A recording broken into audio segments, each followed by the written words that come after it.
Berhati-hatilah setiap telinga yang mendengar firman Tuhan dan juga setiap hati yang dibuka bagi kebenaran firman Allah. Haleluya. Haleluya, haleluya, haleluya. Jemaat Tuhan dipersilakan duduk kembali.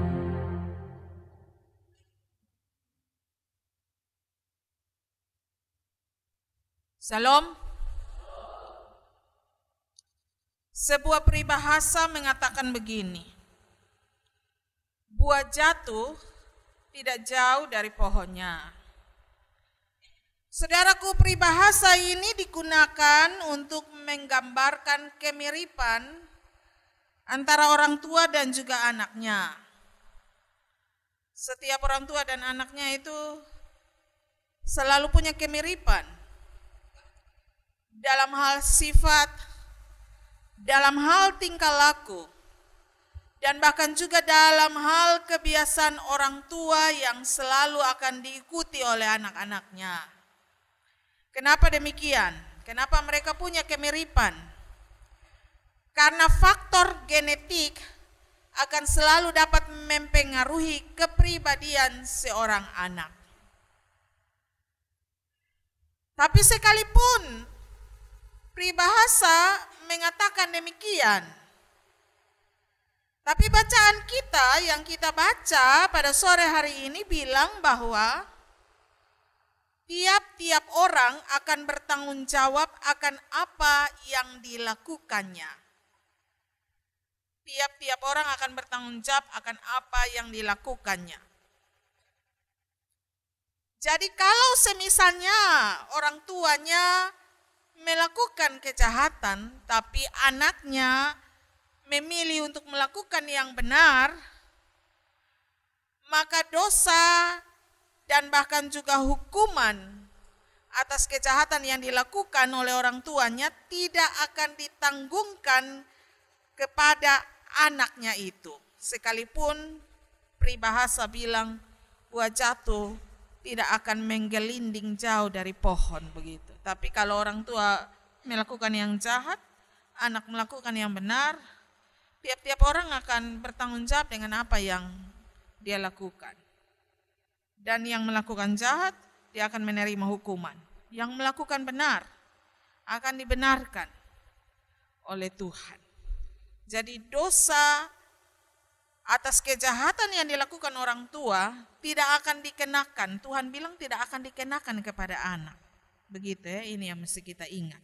Kalau anak itu mau memilih untuk melakukan yang benar juga begitu. Saudara-saudara, hal ini disampaikan oleh Nabi Yehezkiel kepada para generasi-generasi penerus dari bangsa Israel yang sementara ada dalam tawanan dari bangsa Babel. Jadi orang-orang yang mendengar berita Nabi Yehezkiel ini adalah orang-orang penerus dari para pendahulu. Para pendahulu mereka itu ada yang sudah menua, bahkan ada yang sudah mati. Yang hidup sekarang ini adalah orang-orang baru, generasi-generasi penerus. Yehezkiel perlu menyampaikan berita ini kepada mereka supaya mereka tidak putus asa. Hidup dalam tawanan orang Babel di negeri Babel, bahkan juga secara khusus supaya mereka jangan memiliki pemahaman yang keliru tentang Tuhan Allah mereka yang mereka sembah. Mereka jangan bilang bahwa kotong ini adalah orang-orang yang menerima hukuman dari Tuhan karena dosa dari orang tua kita, maka sekarang kita ini terhukum begitu. Sehingga mereka jangan salah paham tentang Tuhan, seolah-olah Tuhan Allah itu adalah Tuhan yang pendendam, Tuhan yang suka menghukum, tidak pernah mengampuni, tidak. Sebaliknya, berita-berita dalam Alkitab senantiasa disampaikan kepada kita bahwa Allah itu Allah penuh kasih, Allah itu kasih. Ia penuh berbelas kasihan kepada kita. Sekalipun ada banyak dosa yang kita lakukan, tapi Ia mengampuni kita, mengasihani kita, bahkan untuk membayar harga pengampunan itu, Dia menyerahkan dirinya sendiri. Bagi ketentuan kita manusia, belum pernah ada sahabat di antara sahabat yang berani menyerahkan dirinya hanya untuk mengampuni dia pengkawan.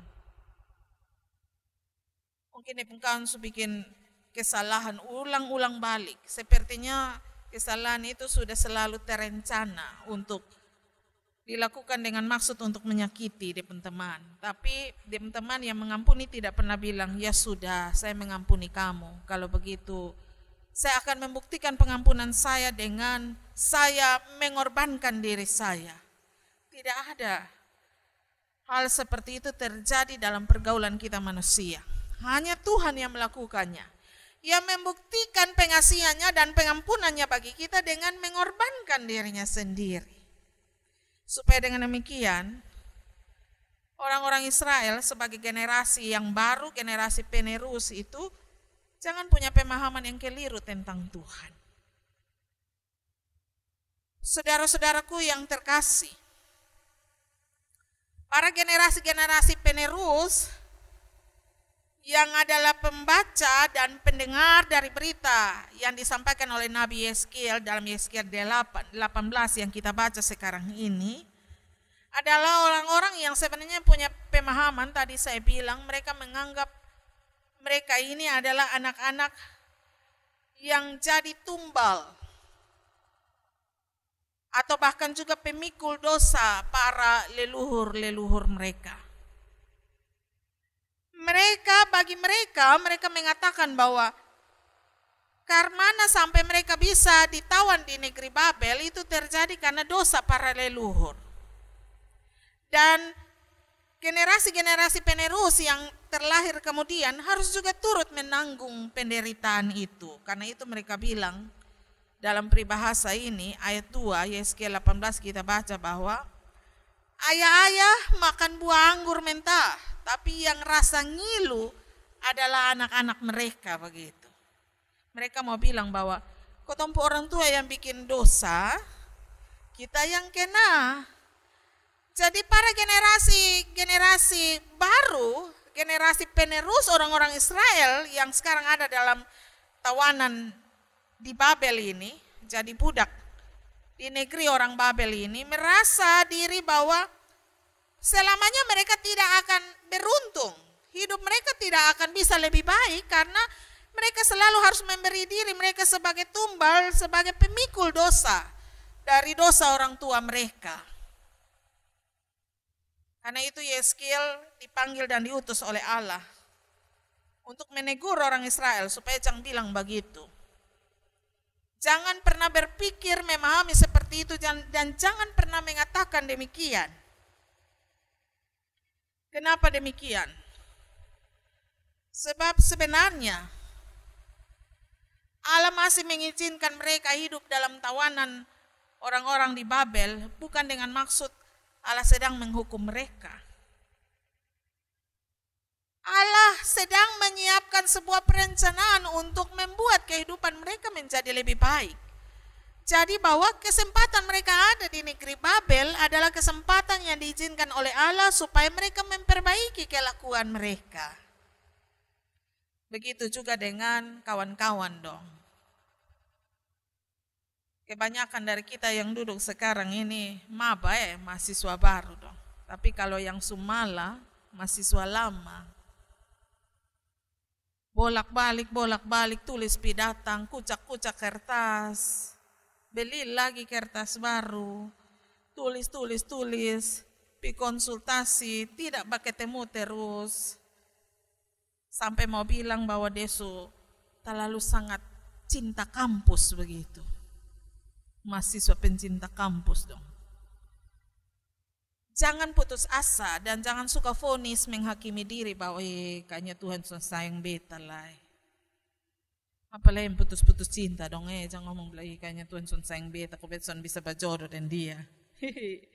Siapa tahu itu jodoh orang lain, bukan jodoh Anda. Jangan suka vonis diri atau menghakimi diri bahwa Tuhan son sayang beta, makanya beta pun nasib begini saja. Tidak. Tuhan sayang, amat sayang sekali dengan kita. Setiap kita ini diizinkan oleh Tuhan ditempa dengan berbagai-bagai pergumulan hidup, tantangan hidup, supaya di dalamnya kita bisa mengalami proses yang dari Tuhan, seperti maunya Tuhan, supaya juga kita akan keluar dalam bentuk karakter seperti yang Tuhan mau begitu. Tuhan sedang proses tempa kita begitu. Ibaratnya sama kayak ada satu nyong yang dia mas uji coba sang kita sebelum dia katakan cinta. Dia mas tes dulu, dia uji dulu. Nona dia setia kosonde begitu. Kira-kira dia omongnya betul kosonde seperti yang dia perilaku betul seperti yang dia omong kok, atau dia omong lain dia bikin lain begitu ya, kira-kira begitu. Jadi sabar saja dan jangan vonis diri bilang, aduh dia kayaknya son sayang beta. Belum tentu, mungkin dia sedang menguji kita. Jadi ini yang mau disampaikan oleh Yeskiel kepada orang-orang Israel sebagai generasi-generasi penerus, bahwa mereka bukan orang-orang yang sebenarnya dijadikan seperti tumbal atas dosa para leluhur mereka dahulu kala. Tidak. Tuhan hanya sedang memproses mereka, menempa mereka, supaya karakter mereka akan semakin menyerupai seperti karakter yang Tuhan inginkan.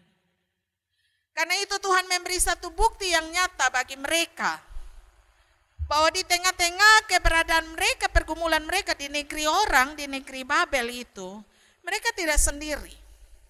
Tuhan hadir menemani mereka melalui kehadiran Nabi Yeskiel. Yeskiel ini saudaraku adalah, dia berasal dari keluarga imam, dia juga seorang imam. Silakan tanda itu Yeskiel 1 ayat 3, di sana ditulis bahwa Yeskiel itu seorang imam. Ia lalu menikah dan berdiam di sebuah tempat yang namanya Tel Abib di tepi sungai Kebar di negeri Babel itu. Ia berdiam di sana untuk tinggal bersama-sama dengan orang-orang Israel yang hidup di dalam tawanan negeri Babel. Ia tinggal di sana untuk bergumul bersama-sama dengan orang-orang Israel yang dijadikan budak di negeri Babel. Tapi bahwa keberadaannya di sana dikagumi oleh orang-orang Babel. Para tua-tua, orang-orang tua di negeri Babel sering datang mengunjungi Yeskiel untuk selalu berkonsultasi tentang berbagai hal. Yeskiel 8 ayatnya yang pertama.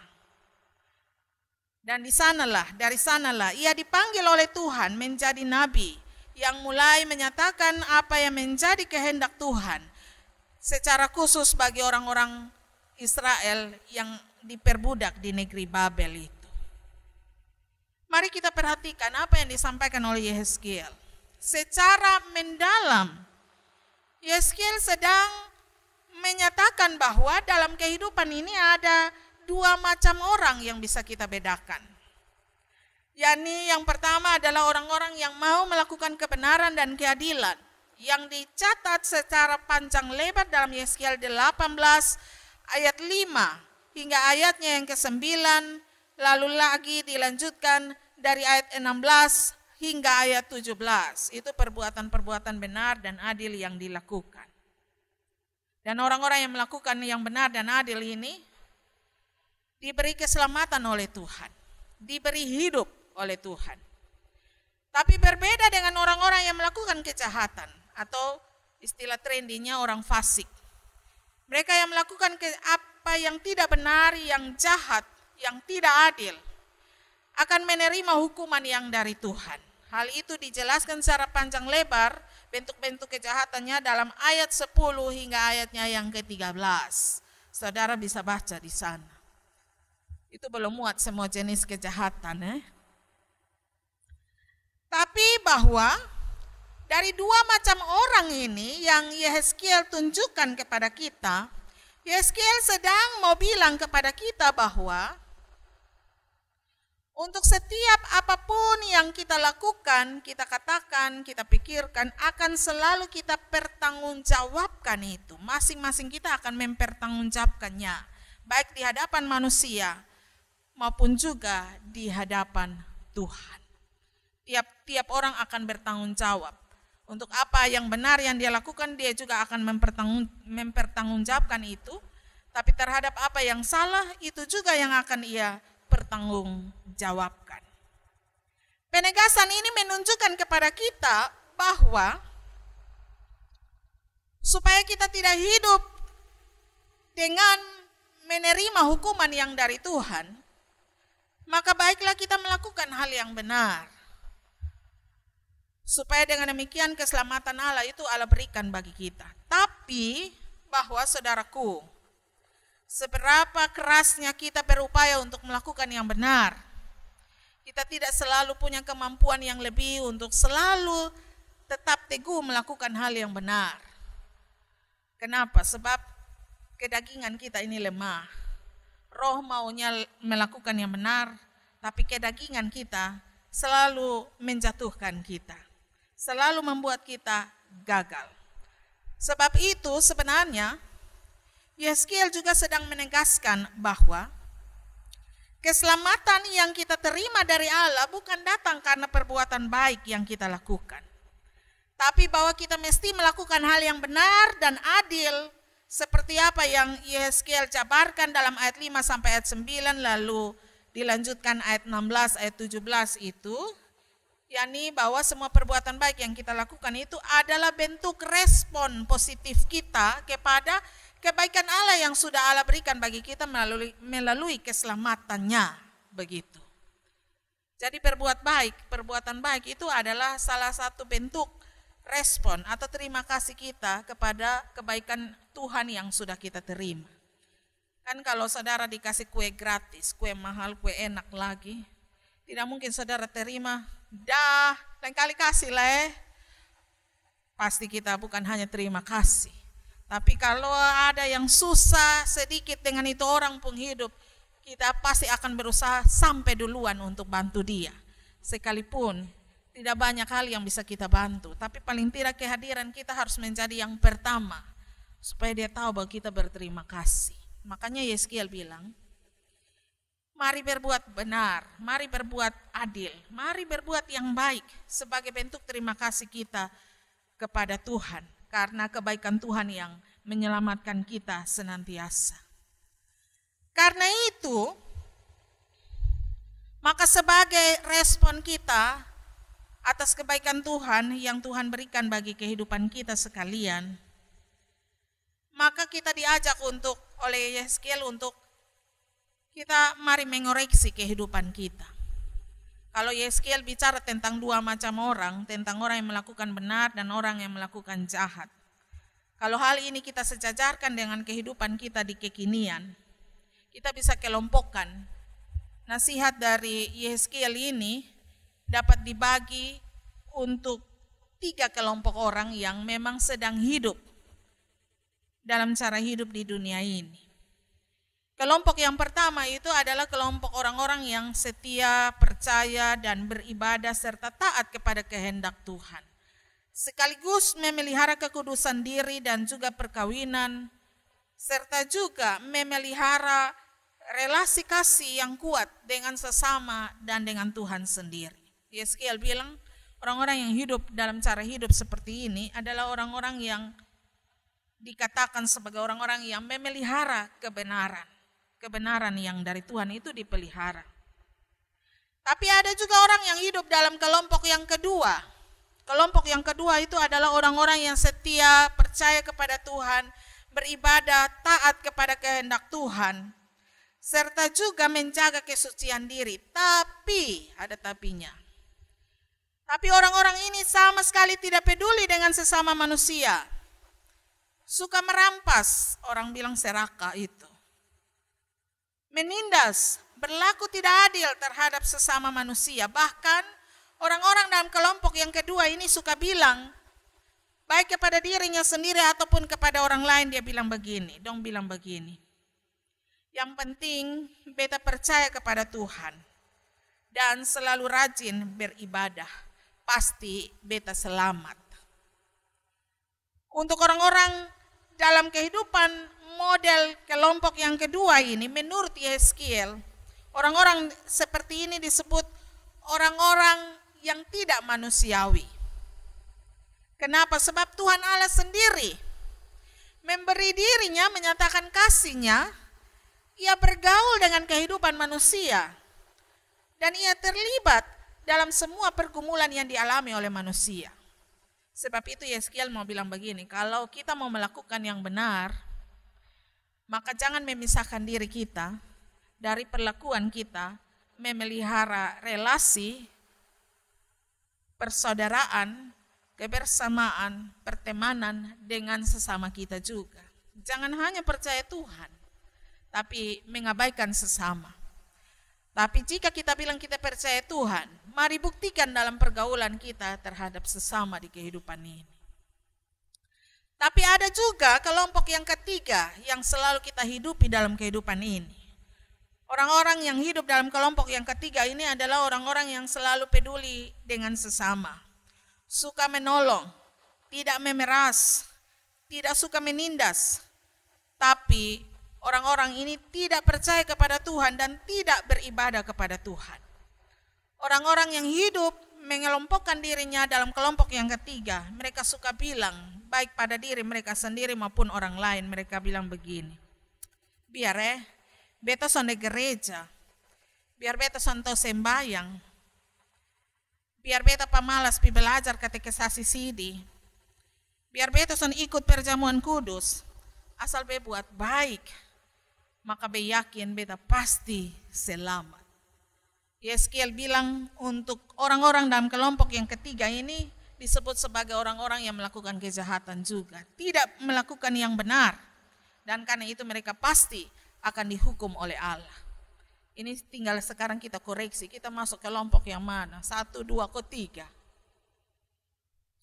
Saudara-saudara yang terkasih, sebagai orang-orang Kristen, kita bersyukur bahwa Tuhan Allah itu sungguh tahu apa yang menjadi kelemahan kita sekalian.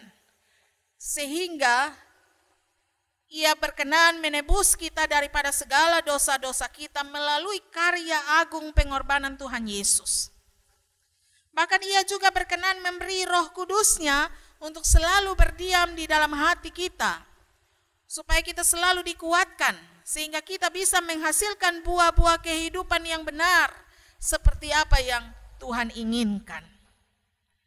Karena itu nasihat Yeskiel, Nabi Yeskiel bagi kita adalah, ingatlah untuk jangan pernah menepuk dada begini, dan menjadi sombong dalam kehidupan ini.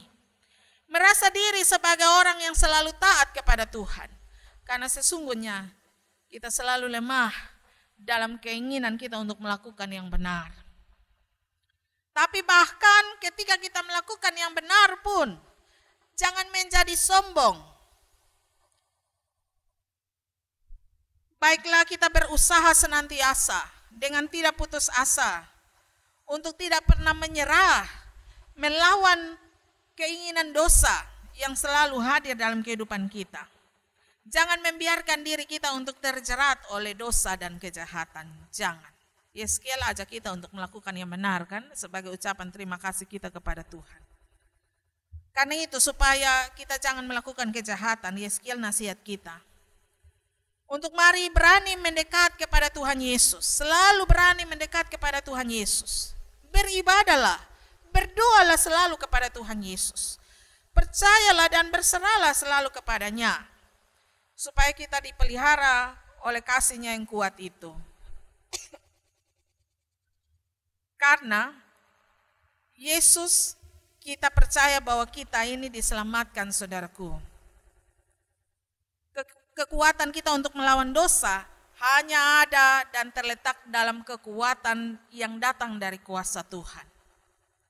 Karena itu sekalipun masing-masing kita harus mempertanggungjawabkan semua perbuatan-perbuatan kita di kehidupan ini. Tapi mari kita percaya bahwa di dalam Yesus selalu ada pengampunan dosa. Di dalam Yesus selalu akan ada pengampunan dosa dan pemulihan bagi setiap orang yang selalu percaya dan selalu taat kepadanya. Karena itu jangan pernah putus asa untuk berbuat baik. Berusaha berbuat baik sambil terus beribadah, berdoa kepada Tuhan. Kalaupun melakukan kesalahan, jangan menjauh dari hadapan Tuhan. Tetaplah dekat pada Tuhan Yesus. Berdoalah, percayalah bahwa Allah yang penuh kasih itu mengaruniakan bagi kita pengampunannya. Karena itu yang paling penting, mari tetap percaya kepada Tuhan. Kalau percaya kepada Tuhan, sekali lagi jangan suka vonis diri. Aduh, pasti beta pu hidup sosial ini. Jangan pernah bilang begitu. Mari rajin mengatakan kata-kata berkat untuk diri sendiri. Juga untuk orang lain. Mulai dari hari ini belajar sudah kuucap berkat. Jangan membiasakan diri untuk ucap penghakiman, apalagi tuduhan-tuduhan lagi begitu. Atau lebih parah lagi, jangan membiasakan diri bilang, aduh beta nih kenapa kok bodoh ke. Kasih contoh pisang saya, bodoh ke pisang begitu, lama-lama kita berubah jadi pisang betul. Mari ucap kata-kata berkat untuk diri sendiri, mari percaya Tuhan Yesus itu baik, Dia mengasihi kita. Semua yang kita alami itu sedang diatur dalam rencana Tuhan. Sebagai bentuk Tuhan sedang memproses kita. Karena kita tidak pernah tahu masa depan kita kan. Kita tidak pernah tahu kita yang duduk ini jangan sampai ada yang jadi menteri 10 tahun kemudian. Aminkan itu dong, protes Karmana, aminkan itu. Kita tidak pernah tahu, jadi mari beri diri, ucap kata berkat untuk diri sendiri. Kita ada dalam rencana Tuhan. Tuhan Yesus memberkati kita. Amin.